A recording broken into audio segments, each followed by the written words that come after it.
April 16 Dubai பார்த்தீங்கன்னா, எப்பவுமே பரபரப்பா இயங்கிக்கிட்டு இருக்கிற ஒரு நகரம். ஆனா, அன்னைக்கு ஃபுல்லாவே முடங்கிருச்சுங்க. அங்க இருக்கிற பல பேர் உயிரை இழந்துட்டாங்க. துபாய் பார்த்தீங்கன்னா, கிட்டத்தட்ட ஒரு கடல் மாரி காட்சி அளிச்சுச்சு. ஒரு பாலைவனம், ஒரு கடலா மாறுன ஒரு காட்சிய அன்னைக்கு தான் எல்லாரும் பார்த்தாங்க. இந்த திடீர் மழைக்கு என்ன காரணம்? கிட்டத்தட்ட 1 வருடம் பெய்யக்கூடிய மொத்த மழையுமே ஒரே நாள்ல பெய்ஞ்சிருக்குங்க. இதுக்கு பலவிதமான காரணங்கள் சொல்லிக்கிட்டு இருக்காங்க. இப்ப சோசியல் மீடியாலாம் எடுத்து பார்த்தீங்கன்னா, இதுக்கு முக்கியமான காரணம் இந்த கிளவுட் சீடிங், அதாவது மேக விதைப்பு. இது ஒரு காரணமா இருக்கலாம் அப்படின்னு சொல்லிட்டு பல பேர் இத சொல்லிக்கிட்டு இருக்காங்க. ஆனா உண்மையிலேயே இந்த கிளவுட் சீடிங் தான் காரணமா? வேற என்னென்ன காரணிகள் எல்லாம் இதுக்கு வழிவகுத்தது அப்படின்ற டீட்டெயிலான இன்ஃபர்மேஷன இந்த வீடியோல பார்ப்போம். வெல்கம் டூ தமிழ் சாளரம்.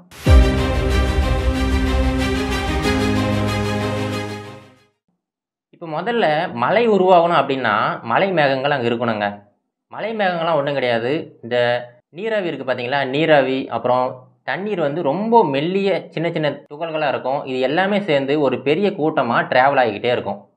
இப்படி டிராவல் ஆகிக்கிட்டு இருக்க அந்த மழை மேகங்கள் எங்கேயாவது ஒரு இடத்துல அதிகப்படியான குளிர்ச்சி, இல்ல வேற ஏதாவது ஒரு சூழ்நிலையினால அந்த சின்ன சின்ன துகள்கள்லாம் ஒண்ணா சேர்ந்து பெரிய துளியா மாறும்போது தான் நம்மளுக்கு மழை கிடைக்குது. இத நம்ம செயற்கையா உற்பத்தி பண்ண முடியும். அதுதான் மேக விதைப்பு அப்படிங்கிறது. மேக விதைப்பு அப்படின்னா ஒண்ணும் இல்லங்க. இப்போ ஒருவேளை உங்க நாட்டுக்கு மேல இந்த மலை மேகங்கள் நெறைய இருக்கு. ஆனா என்னன்னா, உங்க நாட்டுல அந்த அளவுக்கு ஒரு குளிர்ச்சியான தன்மை இல்ல. அந்த சமயத்துல என்ன பண்ண முடியும்? அந்த மலை மேகங்கள் உங்ககிட்ட இருக்கு. இருந்தாலுமே உங்களுக்கு வந்து மழை வராது. அந்த மலை மேகங்கள் கொஞ்சமா நகர்ந்து அப்படியே போய்க்கிட்டே இருக்கும். வேறு சில நாடுகளுக்கு போய்க்கிட்டே இருக்கும். உங்க நாட்டுக்கு மழை பெய்யணும் அப்படின்னா, அந்த மலை மேகங்கள் இருக்கிற இடத்திலேயே நீங்க போயிட்டு, செயற்கையா ஒரு சில கெமிக்கல்ஸ வந்து அந்த மலை மேகங்கள் மேல தூவலாம். அப்படி தூவும்போது என்ன ஆகுதுன்னா, அந்த துகள்கள்லாம் ஒண்ணா சேர்ந்து அதோட அடர்த்தி அதிகமாகி, மழை துளிகளா நம்மளுக்கு வந்து மழையா கீழ விழும். இதுதான் வந்து கிளவுட் சீடிங் அல்லது மேக விதைப்பு அப்படின்னு சொல்லிட்டு சொல்றாங்க.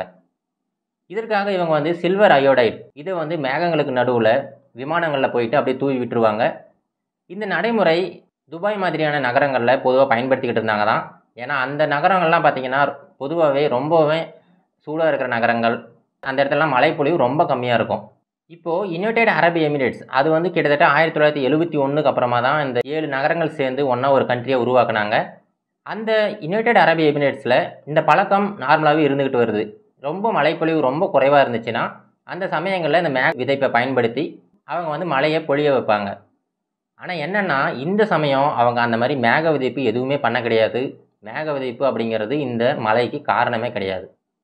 ஆக்சுவலா அந்த மேக விதைப்பு பண்ணீங்கன்னா, உங்களுக்கு ஒரு பர்ட்டிகுலர் இடத்துல மட்டும் தான் மழை பெய்யும். அதுவும் ஒரு குறிப்பிட்ட அளவு மட்டும் தான் மழை பெய்யும். ஆனா இது கிட்டத்தட்ட மேக வெடிப்புக்கு சமமானது. மொத்த மேகமுமே எல்லா மழை துளியுமே கீழ அப்படியே ஒரு வெடிப்பு மாதிரி எல்லாத்தையுமே கீழ கொட்டிட்டு போயிடுச்சு. இப்போ எக்ஸ்பர்ட்ஸ்லாம் இதுக்கு என்ன சொல்றாங்க அப்படின்னு பார்க்கலாங்க. ஆக்சுவலா இதுக்கு முக்கியமான காரணம் என்னன்னா, இந்த கிளைமேட்டிக் சேஞ்ச், இந்த காலநிலை மாற்றம் தான் இந்த திடீர் மழைக்கு காரணம் அப்படின்னு சொல்லிட்டு எக்ஸ்பர்ட்ஸ் எல்லாமே சொல்லிக்கிட்டு இருக்காங்க. இதுக்கு இப்போ முக்கியமான காரணம் என்னன்னா, அங்க அரேபிய தீபகற்ப பகுதியில உருவான ஒரு புயல் அப்படியே கொஞ்சமா நகர்ந்து ஓமன் நாட்டு வழியா துபாய்க்கு வந்து சேர்ந்திருக்கு. இந்த புயலுமே ஒரு காரணம் அப்படின்னு சொல்லிக்கிட்டு இருக்காங்க. இன்னும் ஒரு சிலர் என்ன சொல்றாங்கன்னா, இந்த குறை அழுத்தம் அந்த நாட்டுல நார்மலாவே வெப்பநிலை ரொம்ப அதிகமா இருக்கும். வெப்பம் அதிகமா இருந்தாவே அங்க என்ன ஆகும்னா, அந்த இடத்துல அந்த நீராவி வந்து ரொம்ப அதிகமா இருக்கும். அந்த இடத்துல திடீர்னு ஒரு குறை அழுத்தம் ஏற்பட்டதுனால, மேகங்கள ஒரு இப்படி பிழியிற மாதிரி, குறை அழுத்தம் ஏற்பட்ட அதே சூழ்நிலையில எல்லா பக்கமும் இருந்து அந்த காற்றுகள் வந்து மேகங்கள அழுத்துற ஒரு காரணத்தினால, அந்த துளிகள்லாம் ஒண்ணா சேர்ந்து, எல்லா துளிகளுமே மழையா அந்த இடத்துல கொட்டிருச்சு. இது ஒரு காரணமா சொல்லப்படுது. இன்னொரு காரணம் என்ன சொல்றாங்கன்னா, பொதுவாவே இந்த மாரி வெப்பநிலை அதிகமா இருக்கிற அந்த சூழ்நிலையில, அந்த சின்ன சின்ன இடங்கள்ல இந்த இடி மேகங்கள்லாம் உருவாகுமாம். இந்த இடி மேகங்கள் உருவாகும்போது, அந்த ஒரு பர்ட்டிகுலர் இடத்துல மட்டும் தான் அந்த மழைப்பொழிவு இருக்கும்.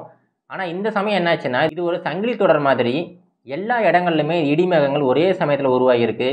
இப்படி எல்லாமே ஒரே சமயத்துல மழைப்பொழிவு கொடுத்ததுனால தான், ஒரே நாள்ல 1 வருடத்துக்கான மழைய கொட்டி தீர்த்துருச்சு.